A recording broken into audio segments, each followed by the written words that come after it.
Hey there gamers, welcome back to the Board Game Co channel, and this is a preview of How to Save a World. Well, hey there gamers, it's Professor Meg here, and this is a preview of How to Save a World. Welcome back to the Board Game Co channel, and as is standard with our previews, this is a sponsored preview. So thank you to Burnt Island Games for sponsoring this, and they're an upcoming Kickstarter that you can check out the link down below so you can see their crowdfunding project. But with that, I'm going to be explaining a bit more about the game so that you can learn all about how to save a world before you can see if you want to dive in. In How to Save a World, we are trying to save a world, not our world, which is great. It's not planet Earth, but it is planet Alarria. And you're trying to do it because there is an asteroid that is coming. So everyone has begun using this planet for different resources and things like that, and an asteroid is going to be coming toward the planet, and you have a few ways to stop this. Now, being the savvy scientists we are, we want to stop this as many ways as possible, and even if the first way fails, we have a second and then hopefully a third option that we can save this world. So with that, we are going to be trying to do 3 different projects, and they will have an order in which their effectiveness will be. So we will first try to shoot off a laser at the asteroid to destroy it, but if that doesn't completely destroy it, it will start to take off some chunks of it, and then it will hit our shield that is around the planet Alarria. Now, if that shield isn't strong enough to protect the planet, we will also be evacuating all of the species. So even if the asteroid does, for whatever reason, hit the planet, hopefully we've evacuated enough species to at least save the planet. Now, looking over the game with what I just said, you can kind of see the different ways that this will come into play. So you have your world over here, and you have your asteroid progressing toward it. This will move you toward endgame, and you can see that a lot of things are colored for these 3 different tracks. Now, the pink is your laser track, that is your laser project. There's also your shield project, and then your evacuation project. So you'll be doing different things trying to pay towards those 3 different projects. Now, to do so, you are going to have your different launchers that are on the board. Now, this being said, please keep in mind this is a prototype copy. All of the components are subject to change, but as we get into these specific actions, a lot of these components will be customized in the final game. For example, in your player board, you have different thresholds for what you will gain each round for your resources, and those will be much different than these square cubes. And also here we have wooden meeples, which will be rockets in the final game. So you'll have your people spawning in these 2 different zones. You have your moon and your Earth. It's not planet Earth, again, it's Alarria, but it is the planet. And when you have your workers starting in these zones, you'll be able to take turns and put them into different worker action spots. Now, when you're in a 2-player game, you can only place 1 in each of these gray areas. However, in a 3+ player game, you'll be able to place them in any of these areas as long as someone is not already there. There are a few spots that are an exception to that, which have this infinity symbol. It's pretty straightforward, but other than that, everyone will be fighting over these different action selection spots to be gaining resources, which is what you'll be gaining from these down here on Earth. You'll be gaining your different energy, knowledge, minerals, and organics, which you'll be using to purchase different things. And then you'll also use it to advance on the evacuation tracker. So every time you go to advance on a different tracker, you'll have to go here to do that action. This top action would allow you to do it once. However, this bottom action would allow you to do it for as many Earth tags as you have. So I'll explain the action first and then what those tags would mean. So when you do this action, you would be able to move 1 up on this track. Once you move your token up, you would have to pay the cost for it. So in this little section here, you can see that it costs 1. So you would pay 1 organic for it. But if you were over here in these higher cost sections, you would pay 2, 3, 4, 5, 6, and 7 to move up this track. Now, on top of that, the first person to reach the spots with these different victory points will gain those victory points immediately, allowing them to get a bit ahead. And every time you land on one of these spots, you'll remove one of these tiles. So these are in order from 1, 2, and 3, which means that they'll escalate in how strong they are. And it's kind of a catch-up mechanic because whoever goes there first will cycle to the next one, and then whoever is still catching up and performs these actions will get this bonus action as well. So every time you perform this action, once per you can move forward multiple spots if you do this for the Earth tags, but for every time that you do that, you will get to do this once. And this one, for example, is gaining a science tag, but underneath it would be a moon tag, and underneath that would be any tag of your choice. So you can see where it escalates and how important it is. Now, you will be paying resources to move up these 3 different tracks as you're using those actions, each one depending on the different track that you're choosing. For example, if you do the shield, you'll move up the shield track, but you'll have to be sure that you can pay minerals to do so. Now, another thing on top of doing that is those tags that I said. Throughout the game, you'll be gaining these different tags onto your player board, and when you do so, you're able to spend them to augment what you're able to do. So, for example, if I were here to advance the evacuation, I would move my character over to here, my launcher, and I would be able to perform this action for as many Earth tags as I have. So if you look over here, this should have been reset, but I have 3 Earth tags. So with those 3 different tags, I would be able to flip 3 if I wanted to perform this 3 times. Now, if I only wanted to perform it twice because I didn't have enough resources to do so, I could flip over just 2 of my Earth tags to do it and potentially use one of these Earth tags for a future action. These will reset every round, but not every turn. So you could use them to buff other things, such as drawing cards over here, or for gaining additional resources down in these areas, so that may be a reason to hold on to them. Now, you will also have cards. These cards are actions that you're able to do, but they also have these tags on them as well. So in an example where you have one with a tag on them, you could either discard it to provide 2 of those Earth tags for you, or you would be able to play the card when you're in that certain situation. For example, this one is when you resolve a special location over here in these factories, you would be able to also move up on this track, again, if you are able to pay the resources to do so.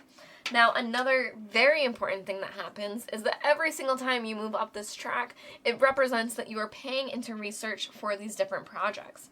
A big part of the game is that you're going to have this bag where you're drawing asteroids and you're drawing cubes representing these different projects.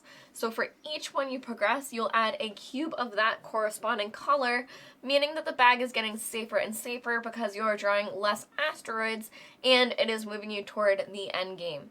Because one way to end the game is for the asteroid to reach Earth. However, a way for players to move toward endgame would be for cubes to be drawn from those specific types of colors to reach the threshold and trigger endgame. Now that is a lot about the 3 different tracks that you'll be trying to move up, and a lot of the gaining resource actions will help you move toward that, as well as the different tags which will give you flexibility to perform that action multiple times.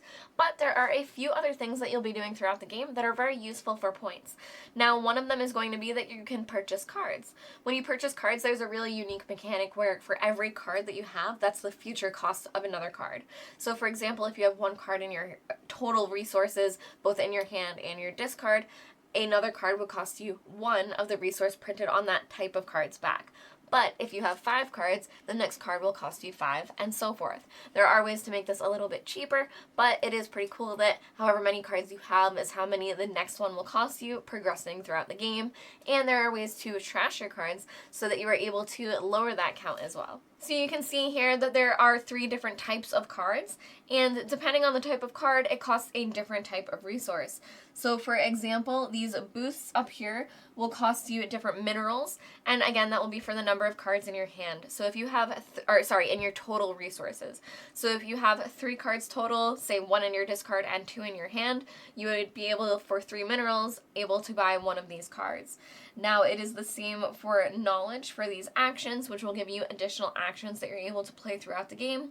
And there are also these species which you will be able to gain, which provide tags when you are playing them for their tags, or they're also going to be end game scoring for you. For example, this one would give you 1 point for every blue boost card that you have at the end of the game. Now, another thing that's going to give you points throughout the game, which is very useful, is your tech lab. You're going to have these tech actions, and when you do so, you are going to spend points from your knowledge to get different things within this lab. There are some that are always available to you, and these are things like purchasing tags or moving up your threshold for the different resources. I'll get to why that matters in a second, but on top of that, there are also these different ones, which are Tier 1 and Tier 2. Tier 1 ones will affect you throughout the game pretty much immediately, where, for example, these ones, once you purchase it, you'll pay 2 and block it off, and then you'll pay 1 less resource for each card that you purchase. So if you already have 2 cards in your total resources, the next card will only cost you 1 instead of 2. Now you can do this up to 3 times, meaning that cards can be a lot more cheap for you to purchase at the beginning of the game if you're able to pay into this pretty quickly. Now, you're also able to use this to move around the board. There's this section here, which I'll get to in a second, but when you're placing your different workers on the different spots, it will move you throughout this board, but you are also able to pay an energy to move them instead. Again, I'll go over this board in a second. There is a lot going on in this game, but I do feel that it all works really, really well together, that it's not too much to handle. Now, the other actions here, there are some that would allow you to treat these science tags as wild, meaning that you could use them for any action you'd like. And here's another example that will let you do a resource exchange where you can exchange any two for one that you want.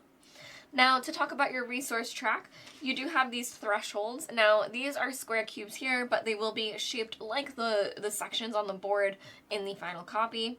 And between every round, when you reset, for example, if your threshold was up here at 5 and you spent all of them for your different organics, you would then start at 5 where your threshold is at the next round.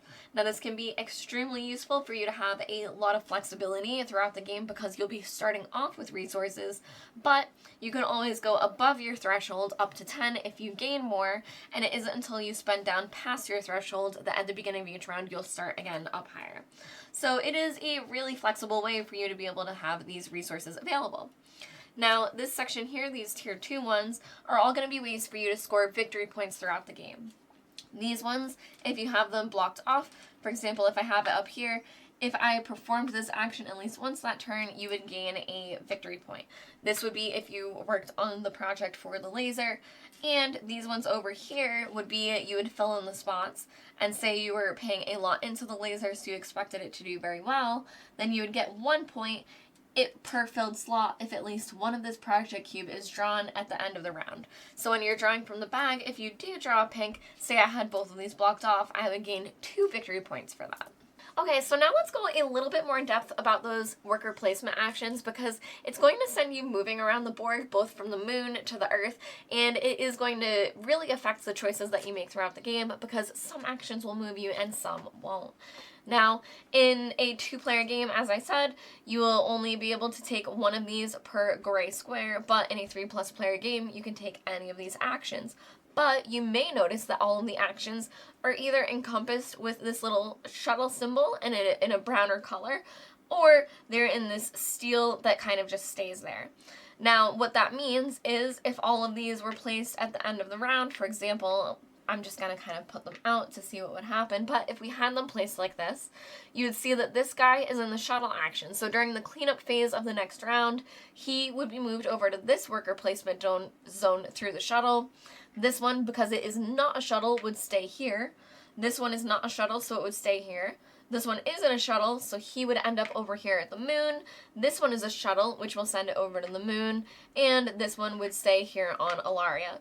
Now, this is a reason why you might want to pay 1 energy to move them between the two, because if I wanted to take another worker placement action up in this area, I would need to send someone up here to be able to take it if I already placed him this round.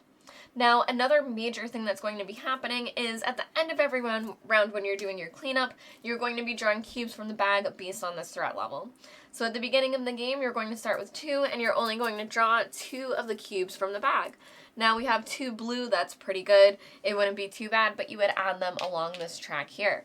Now, if you were to draw a asteroid symbol, which are the black cubes, you would then move this forward for each of those drawn, and then there are corresponding actions on this. Some of those are when these worker action placements are revealed, so you would flip these over when you get to the certain spots that trigger you doing so. There are others that add additional cubes to the bag for all of the players there, and there are some that help you cycle through these cards because they don't really move other than what's purchased besides when they're cycled by the asteroid. Overall, that is the cycle of the game. Players are going to be placing all of their different launchers throughout the different worker action places. They're going to be using their cards for actions, boosts, and using them for the tags that the animals, the different species are able to provide, and they'll do endgame scoring for you, which can be very nice, but you'll be working toward these different projects. Now, the most important part is what's going to trigger the endgame. So, the endgame will trigger when the asteroid reaches the planet Alarria, or when there are enough tokens for the projects placed to trigger endgame scoring. Now, when that happens, the different projects will score, and depending on who's ahead on those tracks, will get more victory points. So for example, you can see here that there are a lot of tokens on this board, but none of them have yet hit the endgame scoring track. So this asteroid may have reached Alarria before any of those reached that, and that would trigger your endgame scoring. Now when this happens, you are going to reach into the bag and you are going to draw 10 cubes. Now you're going to start with the laser because you want that to fire off and stop the asteroid first. So when you draw those cubes, let's see, 1, 2, 3, 4, 5, 6, 7, 8, 9, 10. I drew an extra, but there is 10, and any pink or black will be added to this track. So you can see that this already happens here, that we are able to fill this track up with the black and the pink, and the end game will be that the most successful project was the laser. All of the projects will score, but the laser will be the most successful. Now, if this wasn't able to be successful, it would then fall into the shields and then the evacuation to see what is the most successful project, and that determines how many points will be given. Now, the points will be given to the players that are highest up in those respective tracks. So, for example, if we had ours scoring somewhat like this, we'll make them opposites, and then this. So, if it was spread out like this, and the laser was the successful endgame project, you can see that white is ahead for the laser track, meaning that white would take first place and red would take second place for that specific project, giving 18 and then 10 points. Now the shield, although it wasn't successful, is still a project that was trying to contribute to the game. So the red player would become in first place for this, meaning that they would take 8 points, and the white player would be second place, meaning 6 points for them. Now it would be the same for this track here. Red would be ahead. It wasn't the most important project, but it was still used. I mean, kind of. So you would have 8 and 6 points respectively there. In How to Save a World, there are many different paths to victory, and I think there are a lot of ways that you can approach this. The species give you a lot of endgame scoring that you can use to try to get yourself ahead. Also, the tags that you're getting for the moon, the earth, and the science tags are extremely important and can be very helpful to boost and multiply all of your actions throughout the game. But there are a lot of tech things that you're able to do to make your turns even stronger, such as being able to purchase these cards so much cheaper, or be able to convert your resources for a 2-to-1 ratio, which can be very strong, especially when you're trying to buy multiple different types of cards. You can have that conversion for a different type of card if you should need it. Now, I think it's very interesting that there are the different projects that score, but even if it's not the winning project, you can still get points ahead for that as well. This has been How to Save a World. Thank you guys all for watching, and thank you to Burnt Island Games for sponsoring this video. Again, you can check out their link down below, and I will see you all again. I will see you guys all next time. Bye!